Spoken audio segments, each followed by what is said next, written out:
And this is Jesse James Dupree from Jackyl, and you are dialed right smack down into Mega Metal. Crank it!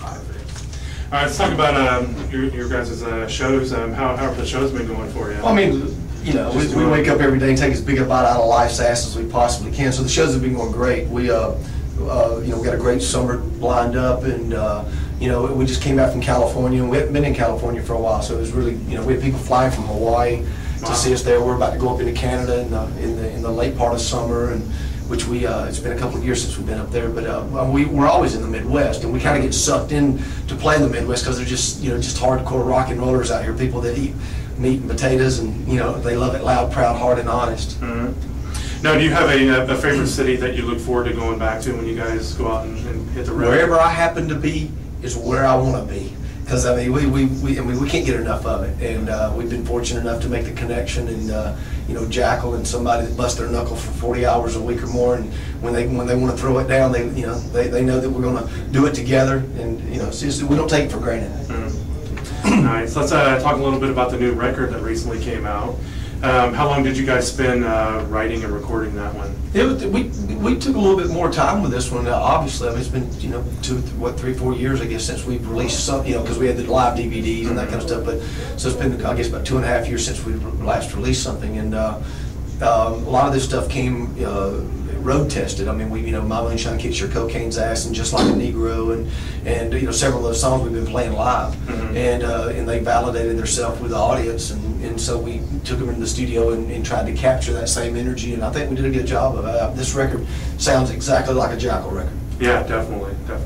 Yeah, just from what I've heard of it, it's, you know, it's by far the best recording yet. Well, thank you so much. I think the sound, I'm really proud of the sounds. Yeah. I think, you know, we were able to really hone in on what Chris's drums sound like, and mm-hmm. and Jeff's guitars, and Roman really stars on this record. I mean, if you listen to just the bass tracks on everything, he did a phenomenal job. Mm-hmm. Now, did you guys record anything that didn't make it onto this record that you wish would have made it on there?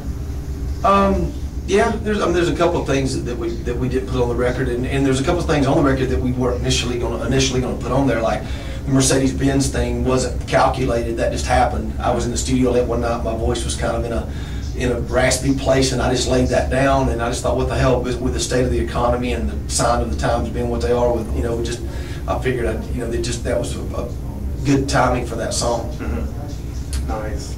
Now, do you remember the first time you listened to the final mix of the record, what you were thinking about it? Well, I do. I mean, I mixed it, so it's hard as there wasn't necessarily a time. You know, it's always a big deal when they hand you the finished pressing, you know, and you get to put it in. That's a big deal.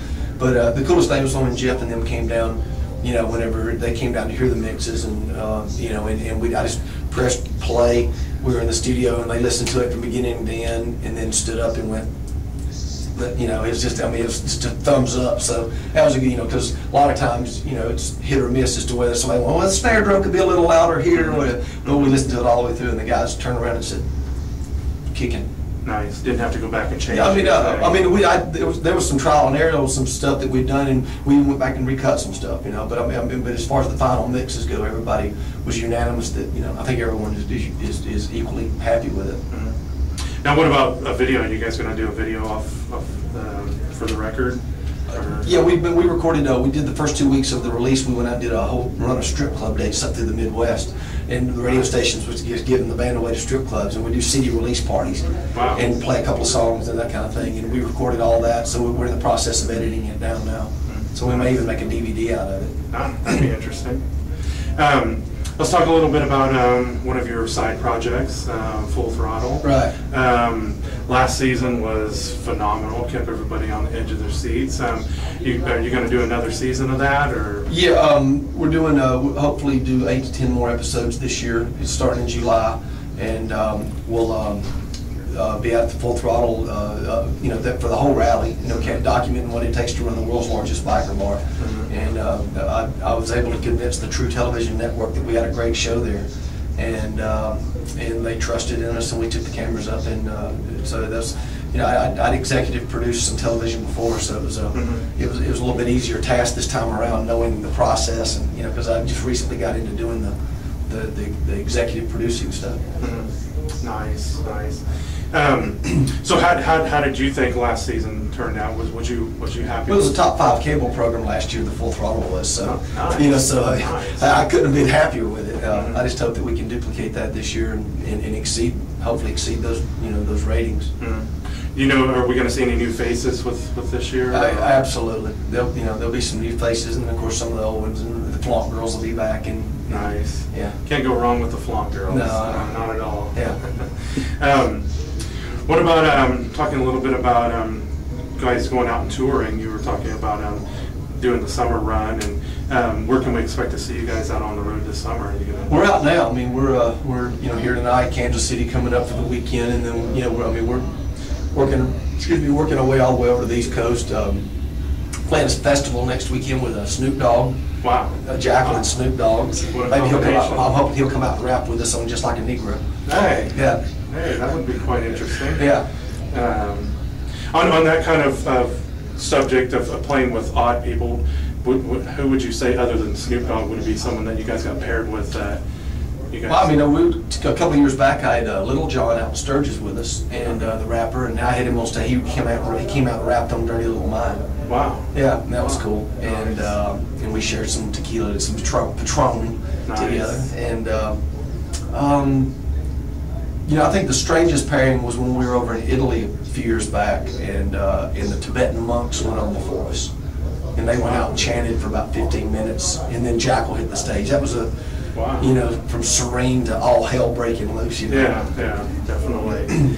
Now, having played so many amazing shows throughout your career, has there been one show that stands out in your memory as the most memorable show to you personally? Well, I've had a lot of them. I mean, when people ask me that question, for some reason, although it's not necessarily the one show that it's not my favorite show above any of the other ones, but you know, I mean, to have played Woodstock '94 was a big deal. You know, just because not very often you step out in front of 500,000 people, you know, and I mean, it was just, and it was so surreal because the landscape of bodies just went straight out and then over a hill, and then you know, and then same thing wide, just as far as you could see. It was like the ocean.